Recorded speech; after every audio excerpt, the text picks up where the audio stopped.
Orang Jawa tahun 2024 akan semakin punah. Jangka Jayabaya atau sering disebut ramalan Jayabaya adalah ramalan dalam tradisi Jawa yang salah satunya dipercaya ditulis oleh Jayabaya, Raja Kerajaan Kediri. Raja Jayabaya, pemimpin kerajaan Kediri yang berjaya pada tahun 1135 hingga 1157. Ia merupakan keturunan dari Prabu Airlangga. Jayabaya dikenal sebagai sosok yang kerap kali membuat prediksi masa depan. Terdapat salah satu ramalan Jayabaya yang menerawang tentang kejadian yang bisa benar terjadi di masa depan. Salah satu ramalan tentang masa depan dari para orang Jawa yang belum terjadi hingga saat ini adalah Wong Jowo kari separuh, atau juga bisa diartikan sebagai orang Jawa tinggal setengah. Secara harfiah, populasi orang Jawa memang bisa saja berkurang akibat berbagai macam faktor yang ada di muka bumi ini. Pada mulanya, Pulau Jawa memang dihuni oleh orang Jawa. Dalam perjalanan waktu, orang dari luar mulai masuk ke Pulau Jawa. Jika mengikuti kata ramalan, penduduk asli akan tergeser hingga akan tinggal separuhnya. Ternyata, bisa jadi ramalan itu bukan hanya melihat kuantitas manusia Jawa, melainkan melihat kualitasnya.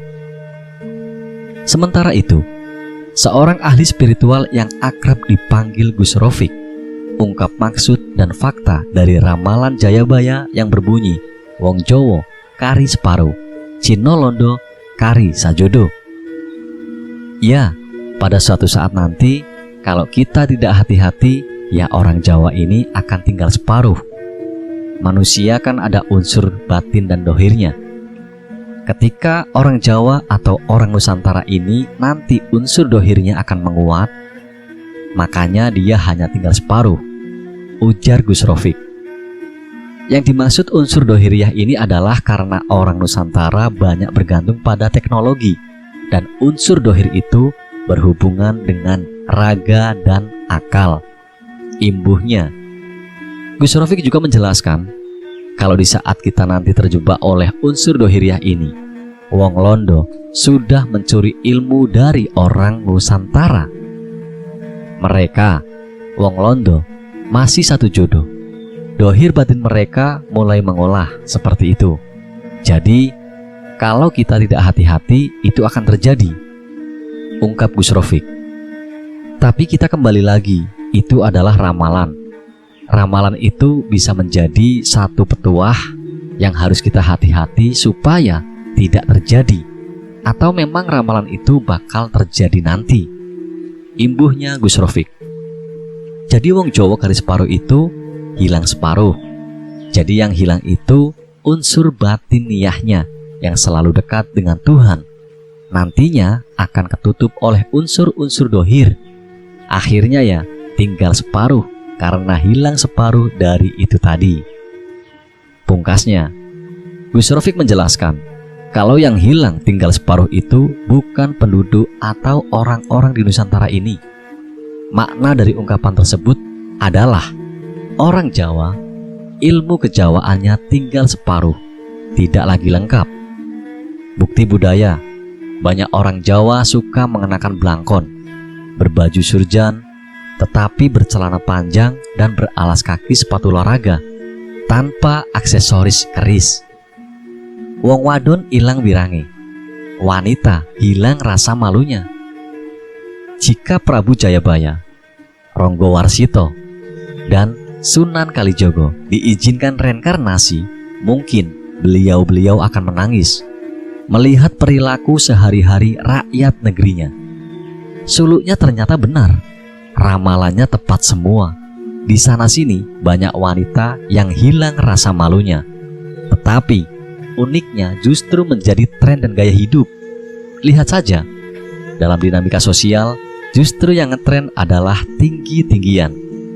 Apa saja, entah tinggi-tinggian ilmu, gedung, kekayaan, pangkat, tinggi-tinggian gelar sosial, akademis, dan lain sebagainya.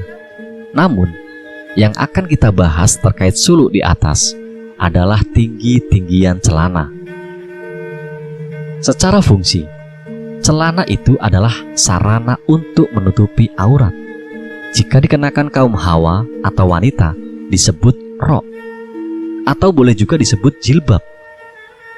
Apa yang bakal terjadi jika aurat yang wajib ditutup rapat justru ditinggi-tinggikan, dijadikan tontonan layaknya obral barang dagangan? Ketika aib rumah tangga yang harusnya disembunyikan justru menjadi konsumsi publik, dijadikan program acara yang menarik di media sosial dan elektronik. Pada gilirannya, masalah kawin cerai, perselingkuhan, dan lain-lain di kalangan tertentu dianggap gaya hidup, lalu ditiru banyak orang. Ketika lari kembali ke ulama agama, mungkin hanya pura-pura saja. Bunyi wirid atau zikir yang afdol bagi mereka adalah Masya Allah, Masya Allah, sambil Pak Kiai bingung geleng-geleng kepala mengintip aurat santri-santrinya. Mungkin maknanya bahwa umat Indonesia telah tergoncang. Apa karena tak ada suri tauladan pemimpinnya? Iman manusia mulai bergoyang. Adakah zaman kolobendu memang sudah tiba? Banyak pula orang Jawa yang tidak bisa membedakan antara kerata basa atau jarwo dosok, wangsalan, paribasan, dan falsafah. Filosofi angka dalam bahasa Jawa sebenarnya jarwo dosok atau yang lazim disebut kerata basa. Tetapi karena ilmu kejawanya tinggal separuh, maka disebutlah filosofi angka. Suatu contoh, penyebutan angka 11 atau 11, rolas sampai songolas, menggambarkan bahwa anak pada usia itu sudah mulai mengenal welas atau kasih sayang, cinta lawan jenis.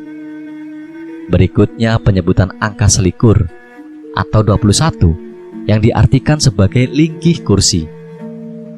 Usia selikur dianggap bahwa seumuran itu manusia sudah punya kedudukan atau pekerjaan. Berikut penyebutan angka selawe atau 25 yang diartikan seneng lanang wedok. Artinya, insan umur selawe saatnya berjodoh. Dan berikutnya penyebutan angka 50 atau 50 diartikan seneng nganggo iket, yang mempunyai makna suka mengenakan tutup kepala untuk keperluan beribadah. Dan yang terakhir, penyebutan angka sewidak atau 60 yang diartikan sejatine wis wayahe tindak, yang maknanya sudah tiba waktunya menghadap yang maha kuasa.